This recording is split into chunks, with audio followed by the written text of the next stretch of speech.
네, 오늘은 피차 순종하라 두 번째 시간으로 아내와 남편 이런 제목의 말씀 함께 나누겠습니다. 저는 한 달에 한 번씩 다른 교회 목사님들과 함께 프로페자이라는 성경 공부 시간을 갖습니다. 이때는 무슨 다른 것은 하나도 없고요. 그냥 성경 말씀만 가지고 이 말씀이 어떤 의미일까 서로가 함께 나누는 그런 시간입니다. 지난 5월 9일에도 이 프로페자이 모임을 가졌는데 이때 선택한 본문이 오늘 본문입니다. 에베소서 5장 22절에서 33절까지의 내용이었습니다. 이 본문에 대해서 함께 읽고 또 나누며 이런저런 이야기를 하는 가운데 목사님 한 분이 이런 질문을 하셨어요. 혹시 이 본문으로 설교해 본 적 있습니까? 그랬더니 거기 모여있는 사람이 한 6명 정도 되었는데 아무도 이 본문으로 설교를 해보지 않았다라는 겁니다. 왜 이 본문으로 설교를 안 했냐 이렇게 서로 간에 이유를 밝히는데 대다수의 이유가 뭐였냐면 자신이 없어서 그랬다는 거예요. 무슨 자신이냐면 아내들을 향해서 남편에게 복종하라라고 말할 자신이 없다는 겁니다.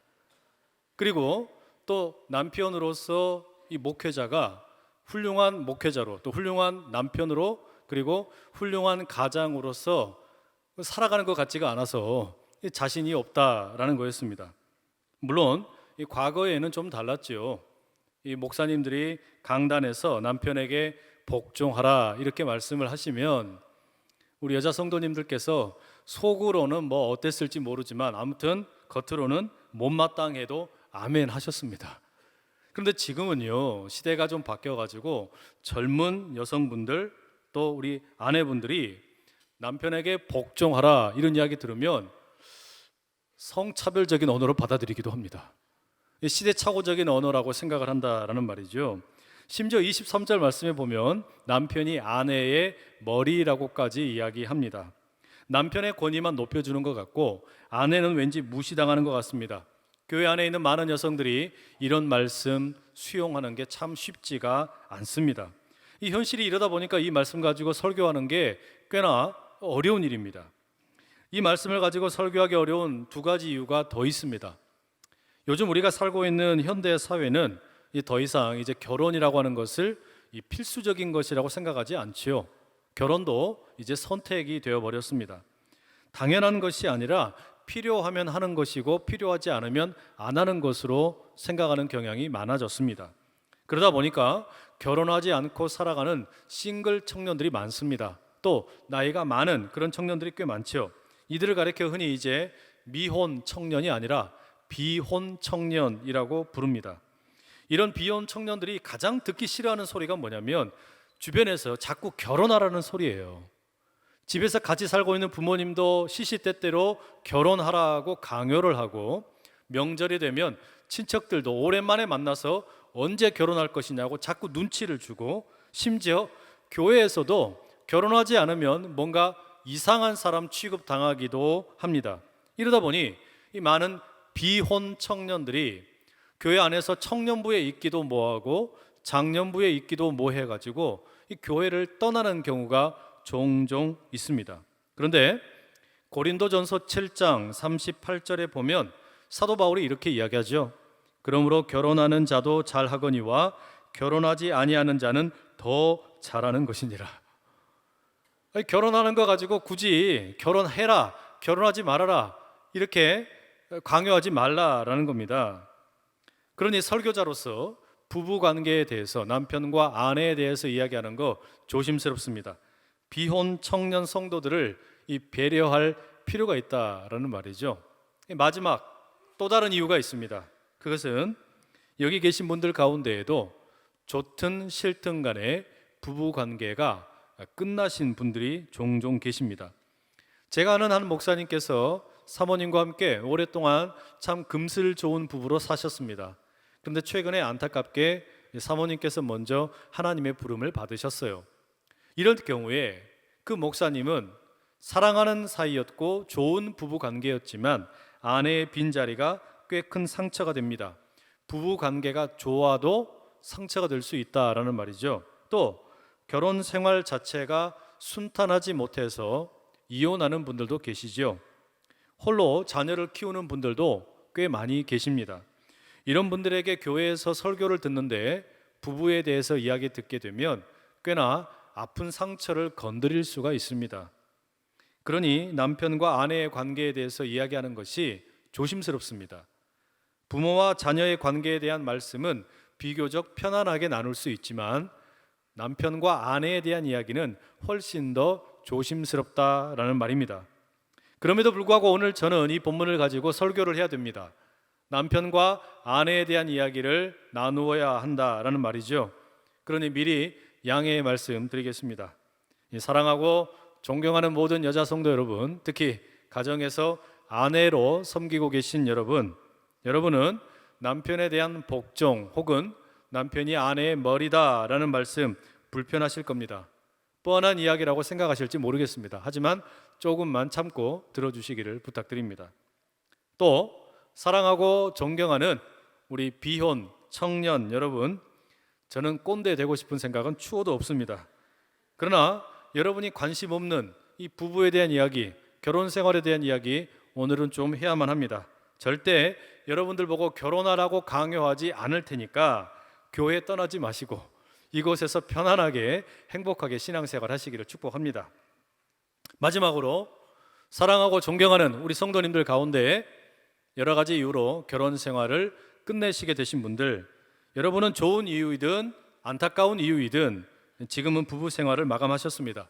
때문에 부부에 대한 이야기를 듣는 것이 어쩌면 상처를 건드리는 일이 될 수도 있겠습니다. 아픈 상처가 떠오를 수도 있겠습니다. 그럼에도 불구하고 조금만 인내해 주시기를 부탁드립니다.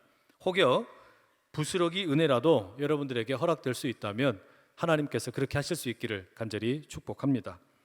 저는 오늘 이 부부관계에 대해서 세 가지 말씀드리려고 그래요. 첫 번째는 이 부부관계의 기초는 피차 복종하는 데 있다라는 점입니다. 우리 22절 말씀 같이 함께 읽어보시겠습니다. 아내들이여 자기 남편에게 복종하기를 주께 하듯 하라. 참 불편한 말씀이죠. 23절에 아까 말씀드린 것처럼 남편이 아내의 머리라고까지 말씀합니다. 아내가 남편에게 복종해야 되고 또 남편은 아내의 머리가 된다, 그러니 섬겨야 된다, 이런 말씀을 처음 읽는 성도분들은, 여자 성도분들께서는 특히 당혹스러우실 수 있습니다. 교회 처음 왔더니 들려주는 이야기가 이런 이야기라면 아마 교회에 다시 나오고 싶지 않을 수도 있을 겁니다. 아내에게만 너무 과도한 요구하는 거 아니냐, 이런 생각 드실 수도 있겠습니다. 그런데 이 22절의 말씀을 헬라어 성경으로 읽어보면 흥미로운 사실이 하나 발견이 됩니다. 무엇인가 하면 이 동사가 이 문장 가운데 없습니다. 아내 보고 남편에게 복종하라라고 적고 있는데 이 복종하라라는 말이 본래 헬라어 성경에는 빠져 있다라는 말입니다. 아니 그럼 도대체 어디에서 이 복종하라라는 말을 가지고 왔겠습니까? 22절 앞에 있는 21절에서 가지고 왔습니다. 그리스도를 경외함으로 피차 복종하라. 21절에 나오는 피차 복종하라라는 이 말로부터 22절에 아내를 향한, 남편을 향하여 복종하라는 말이 유래되었다라는 말입니다. 그러니 여러분, 22절 말씀 남편에게 복종하라라는 본래의 말씀은 남편에게는 권위를 부여하고 아내에게만 무조건적인 무슨 순종이나 희생을 강조하는 그런 말씀 아닙니다. 오히려 이어지는 구절들의 말씀을 살펴보게 되면 아내에게 순종하라라는 이 권면이 훨씬 가벼운 권면입니다. 남편을 향한 권면은 어마어마하게 무겁습니다. 25절에 보면 남편은 이제 아내에게 자기 자신을 내어주어야 됩니다. 쉽게 말해서 남편은 아내를 위해서 목숨을 내놔야 합니다. 그러니 결코 아내에게 손해가 아니에요. 아내는 그냥 남편에게 순종하면 되고, 그리고 남편을 머리로 생각하면 됩니다. 하지만 남편은 어떻습니까? 아내를 위해서 죽어야 됩니다. 우리 모든 아내 여러분, 용기를 가지십시오. 까짓거 남편에게 복종하고 남편을 머리로 존중하십시오. 왜냐하면 그 남편은 아내를 위해서 죽을 사람입니다. 모든 남편 여러분, 저도 한 여자의 남편입니다. 이 이야기하는 거 참 부담스럽습니다. 하지만 성경대로 가르쳐야 되고 말씀드려야만 합니다. 죽을 각오 없이 내가 아내의 머리이다 이렇게 아내에게 큰 소리치면 큰일 납니다. 권위를 인정받고 싶다면, 내가 아내의 머리라는 권위를 인정받고 싶다면 죽기를 각오하시기 바랍니다. 여러분, 이게 성경의 가르침입니다. 결국에 가만히 이렇게 이 성경의 내용을 읽어보게 되면 남편을 향한 권면과 아내를 향한 권면이라는 것이 상당히 의도적입니다. 무엇을 위한 겁니까? 피차 복종하라라는 21절의 말씀을 이루기 위한 것입니다. 그러니 이 피차 복종하라라는 것은 부부관계에 있어서 기초 중에 기초입니다. 그런데 이 피차 복종하라라는 이 말씀을 오늘 우리 현대식으로 번역하자면 자존감을 높여주라는 것으로 이해할 수 있습니다. 배우자의 자존감을 높여주라, 이런 말씀으로 받아들일 수 있다라는 말이죠. 자존감 수업이라는 책이 있는데 이 책에 보니까 외도하는 배우자의 심리에 대한 내용이 나옵니다. 바람 피우는 배우자의 심리가 어떤 거냐, 이런 내용입니다. 여러분, 우리가 직장 생활 오래 하게 되면 일터에서 살아남는 법을 자연스럽게 습득하게 됩니다. 인간관계의 갈등을 어떻게 풀어야 되는지, 또 문제가 회사에서 벌어졌을 때 어떻게 해결해야 되는지 자연스럽게 능숙하게 해결하는 요령을 배웁니다. 그런데 이처럼 유능한 일터에서 일하는 직장인들이 많은 경우에 가정에서 대접받지 못하는 경우가 꽤 많습니다. 일터에서는 내가 꽤나 능력이 있는데 가정에 들어가면 또 내 배우자에게는 존중받지 못하는 경우가 많다는 이야기예요. 존재감이 없어요. 일터에서는 꽤 괜찮은 나라는 존재가 배우자나 가족에게서 이렇게 자존감을 얻지 못하면, 인정을 받지 못하게 되면 어떤 일이 생깁니까? 우리가 흔히 이야기하는 오피스 와이프 또는 오피스 허스밴드, 이런 식의 어떤 불륜이나 또는 바람을 피우게 됩니다. 다시 말해서 여러분, 바람을 피운다라는 거, 외도를 한다라는 것은 무슨 성적인 욕망이 막 들끓어가지고 본능적인 욕구 때문에 바람 피우는 거, 그런 경우도 있지만 또 다른 경우에는 인정받고 싶은 욕구가 그 외도의 밑바탕에 깔려 있다라는 말입니다. 물론 외도를 그렇다고 해서 정당화할 수는 없습니다. 많은 경우에 이 바람을 피운다, 외도를 한다라는 것은 자존감 혹은 인정받고 싶은 욕구와 밀접하게 관련이 있다는 것이죠. 가정에서 내 배우자나 또 가족의 식구들은 나를 인정해 주지 않는데 회사에서 함께 일하는 동료, 이성 동료가 자신을 인정해 줍니다. 그러면 자연스럽게 끌리게 된다라는 말입니다. 여러분, 흔히 우리가 이런 말 하지요. 남편을 왕으로 대접하면 아내가 왕비가 된다. 그런데 남편을 거지로 대접하면 아내도 거지가 된다. 이것은 여러분, 아내의 경우에만 해당하는 게 아니라 남편에게도 똑같이 해당하는 일입니다. 그러니 기억하십시오, 여러분. 배우자에게 자존감을 깎아내리면, 배우자의 자존감을 깎아내리면 그것은 곧 나의 자존감을 깎아내리는 일이기도 하다라는 말입니다. 상대방의 자존감을 무너뜨리면 내 자존감도 함께 무너진다라는 이야기입니다. 이게 남편과 아내가 피차간에 복종해야 하는 이유입니다. 바라기는 이 5월 가정의 달을 보내시는 가운데 우리 성도 여러분 모든 부부관계가 피차 복종함으로 서로의 자존감을 높여주는 그런 은혜가 있기를 축복합니다. 그런데 여러분, 부부관계에 자존감을 높여주면 그럼 모든 게 다 해결되냐? 사도 바울은 그게 전부가 아니라고 이야기합니다. 두 번째 이유가 있습니다. 이 부부관계에 있어서 더 중요한 건 뭐냐? 부부관계의 중심에 그리스도가 계셔야 합니다. 한번 따라해 보시겠습니까? 예수 그리스도를 부부의 중심에 두라. 자존감을 세워주는 것도 중요하지만 더 중요한 게 뭐냐면 남편과 아내의 중심에 예수님이 계셔야 된다라는 말입니다. 왜냐? 예수님이 부부의 관계의 중심에 계실 때 이 신비를 경험할 수가 있어요. 창조의 신비, 부활의 구원의 신비를 이 가정 안에서 경험할 수 있다라는 말입니다. 22절과 23절 말씀 우리 다시 한번 읽겠습니다. 시작. 아내들이여 자기 남편에게 복종하기를 주께 하듯 하라. 이는 남편이 아내의 머리됨이 그리스도께서 교회의 머리됨과 같음이니 그가 바로 몸의 구주시니라. 아내의 경우를 먼저 좀 생각을 해보시죠. 아내는 남편을 머리로 받들게 됩니다. 그런데 왜 남편을 머리로 받드는 것이냐? 그리스도께서 교회의 머리가 되시기 때문이다 라고 이야기하죠. 그런데 여기서 눈여겨봐야 될 단어가 이 머리라는 단어입니다. 우리가 흔히 머리라고 생각을 하면 어디 군대에서의 어떤 상관 혹은 상명하복 이런 어떤 별로 좋지 않은 그런 어떤 이미지를 갖고 있습니다. 그런데 이 머리라고 하는 단어에는 본래 의미 가운데 시작 또는 근원이라는 뜻이 들어 있습니다. 그래서 성경의 첫 번째 단어가 뭡니까? 태초에이지요. 창세기 1장 1절 첫 번째 단어가 태초에입니다.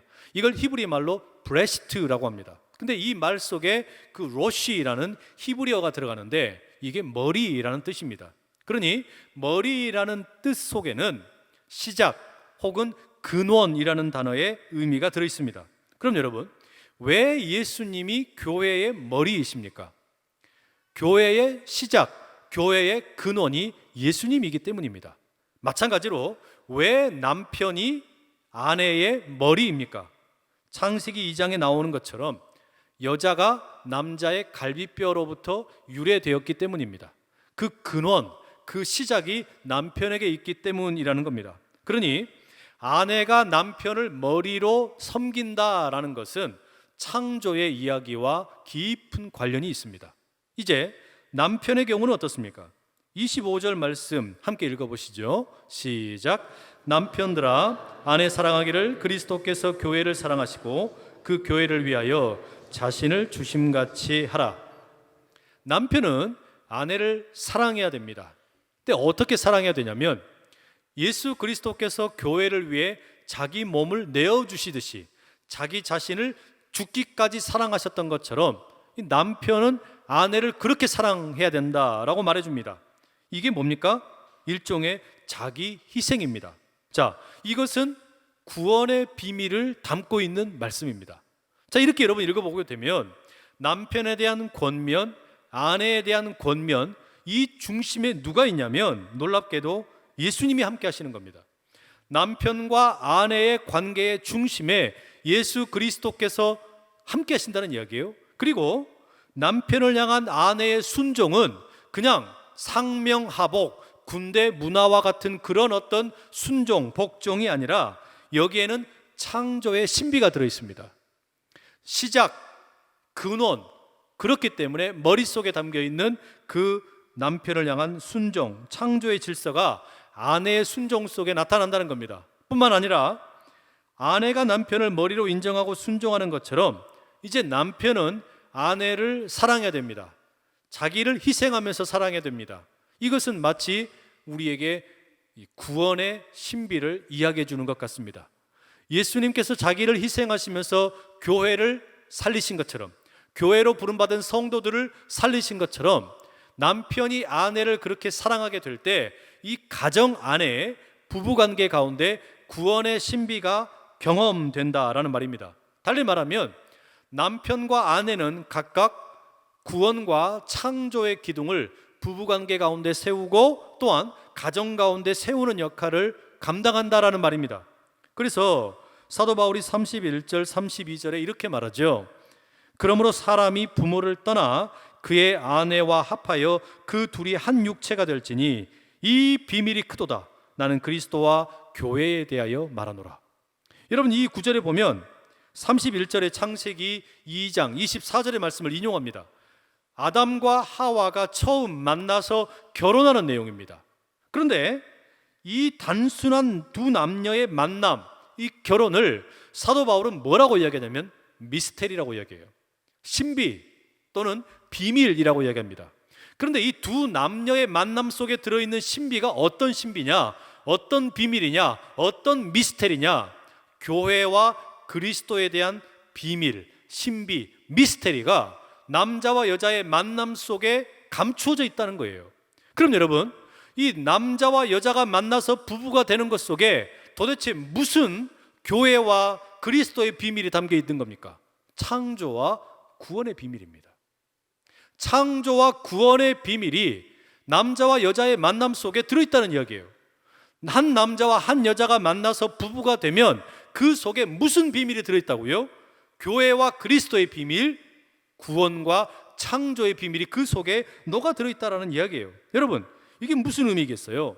남편과 아내가 함께 연합한다는 것은 둘이 몸으로 하나 되는 것만이 아니라 영적인 연합을 이루게 되는 것이고, 그것은 나아가서 예수 그리스도가 그 안에 계심으로 인해 그리스도와 교회의 비밀, 창조와 구원의 비밀이 그 속에 들어있다라는 말입니다. 그러니 사랑하는 성도 여러분, 이 5월 한 달을 살아가시면서, 아니 평생토록 부부로 살아가시는 가운데 여러분의 부부의 관계 가운데 창조와 구원의 비밀이 가득하기를 축복합니다.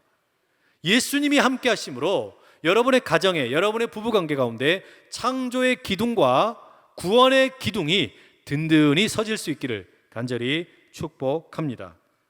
이제 마지막 세 번째 이야기를 들려드려야 되겠습니다. 우리는 부부관계에 대해서 피차 복종해야 된다 말씀을 나누었죠. 또한 부부관계 가운데에는 예수님이 함께 하셔서 창조와 구원의 비밀이 담겨 있어야 한다라고 나누었습니다. 그러면 결론적으로 부부관계의 목적은 뭡니까? 왜 우리는 부부로 살아가는 거냐? 왜 하나도 모르고 살아가던 두 남녀가 만나서 결혼을 하고 부부로 살아가느냐? 그 목적은 거룩에 있습니다. 부부관계의 목적은 거룩입니다. 26절과 27절의 말씀 우리 함께 읽어보겠습니다. 시작. 이는 곧 물로 씻어 말씀으로 깨끗하게 하사 거룩하게 하시고 자기 앞에 영광스러운 교회로 세우사 티나 주름 잡힌 것이나 이런 것들이 없이 거룩하고 흠이 없게 하려 하심이라. 여러분, 이 구절에 보면 거룩이라는 단어가 두 번 나오지요. 이게 어떤 의미일까요? 예수님께서 교회를 사랑하시는데, 예수님께서 교회를 위해서 자기 몸을 내어주시는데 왜 그렇게까지 사랑하시고 자기 몸을 희생하시느냐? 그 목적은 교회를 거룩하게 하기 위함이라고 말합니다. 교회를 거룩하게 하기 위해서 예수님께서는 자기 몸을 내어주셨습니다. 흠이 없는 깨끗한 교회를 만드시기 위해서 예수님이 죽으셨다라는 이야기입니다. 이것은 부부 관계에도 그대로 적용이 됩니다. 왜 남편과 아내가 서로 간에 복종해야 합니까? 왜 남편과 아내의 가운데에 예수님이 계셔야 합니까? 그 이유는 부부 관계의 목적이 거룩에 있기 때문입니다. 아내가 남편을 머리로 받들고 복종하게 될 때, 남편이 아내를 위해서 죽기까지 사랑하게 될 때, 서로가 서로를 위하여 흠이 없이 깨끗한 거룩의 목적을 이룰 수 있다라는 말입니다. 이게 부부관계의 목적, 나아가 가정의 목적이라고 말할 수 있습니다. 이걸 조금 더 구체적으로 말씀드린다면 이런 겁니다. 우리가 이 자리에 함께 모여서 예배를 드리는 것, 이것은 거룩을 배우는 겁니다. 여기서 우리는 거룩을 배웁니다. 그런데 이렇게 교회에서 예배를 드리며 배운 거룩을 실천하는 현장이 어디냐? 가정입니다. 내가 교회에서 배운 거룩을 실제로 연습을 해보고 실천하는 자리가 다른 어디보다 먼저 가정이라는 이야기입니다. 그래서 오늘 함께 읽지 않았지만 에베소서 5장 33절 마지막 말씀 이렇게 되어 있습니다. 그러나 너희도 각각 자기의 아내 사랑하기를 자신같이 하고 아내도 자기 남편을 존경하라. 무슨 말입니까? 가정의 존재 목적은 서로의 거룩에 있다는 이야기예요. 가정을 왜 우리는 이렇게 아름답게 세워야 하느냐? 부부관계 가운데 피차 복종함과 예수님이 계셔야 하는 이유가 뭐냐? 거룩한 가정이 되기 위한 것이라는 겁니다. 그러니 여러분, 우리는 거룩의 연습이 필요합니다. 하나님께서 우리와 함께 하시는 것을 연습할 필요가 있습니다. 우리는 가정 안에서 창조의 하나님을 만나야 되고 구원의 하나님을 만나야 됩니다. 이것을 위해서 우리는 서로 간에 피차 복종하는 것이 필요하다라는 말입니다. 그런데 이 거룩의 연습이라는 것이 무슨 거창한 게 아닙니다. 사랑을 연습하는 겁니다. 예수님께서 교회를 사랑하셨듯이 그 사랑으로 아내는 남편을 존중하는 것이고 그 사랑으로 남편은 아내를 위해서 자기를 희생하는 겁니다. 그때 가정의 거룩이 임하게 됩니다.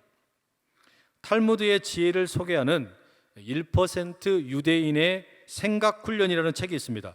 이 책에 보니까 사랑을 뭐라고 정의 내려놓고 있냐면, 사랑이란 자신이 사용할 수 있는 권리를 포기하고 그 권리를 다른 사람을 위해서 행하는 것, 이게 사랑이라고 말합니다. 이걸 여러분 부부관계 가운데 적용시켜 보면 어떻게 되겠습니까? 남편이 자기 자신을 위해서 시간을 쓸 수 있어요. 자기를 위해서 시간을 쓸 수 있는데 그 시간을 포기하고 어떻게 하는 겁니까? 아내를 위해서 그 시간을 드리는 것, 이게 사랑이라는 겁니다. 아내에게 자기 자신을 위해서 쓸 수 있는 돈이 있습니다. 그런데 그 돈을 자기를 위해서 쓸 수 있는 권리를 포기하고 이 돈을 남편을 위해서 쓰는 것, 이게 뭐라는 거예요? 이게 사랑이라는 겁니다. 이런 연습을 통해서 만들어지는 게 뭐냐? 부부 가운데 거룩이라는 겁니다. 5월 21일을 둘이 하나 된다 그래서 부부의 날이라고 부르죠. 내일 모레입니다. 할 수만 있다면 우리 모든 성도님들, 부부로 살아가시는 분들, 거룩의 연습이 가정 가운데 가득하시기를 축복합니다. 둘이 하나 되는 부부, 피차 복종하는 부부, 자존감을 높여주는 부부, 예수님이 중심에 계시는 부부, 창조와 구원의 신비와 비밀을 경험하는 부부, 그렇게 거룩을 연습함으로 그 건강한 부부가 가정을 건강하게 만들고 나아가 교회를 건강하게 만드는 귀한 힘이 될 수 있기를 축복합니다. 기도하겠습니다. 사랑하는 아버지 하나님, 우리의 가정을 건강하게 세워주시옵소서. 무엇보다 부부관계가 건강하게 되기를 소원합니다. 피차 복종함으로 상대방의 자존감을 높여주는 지혜를 배우게 하옵소서. 나아가 우리의 부부관계 중심에 주님이 계셔서 서로를 통해 창조와 구원의 신비를 배우게 하옵소서. 그리하여 모든 부부관계의 목적이 거룩이 되게 하시고 교회 같은 가정이 든든히 세워지게 하옵소서. 예수 그리스도의 이름으로 기도드립니다. 아멘.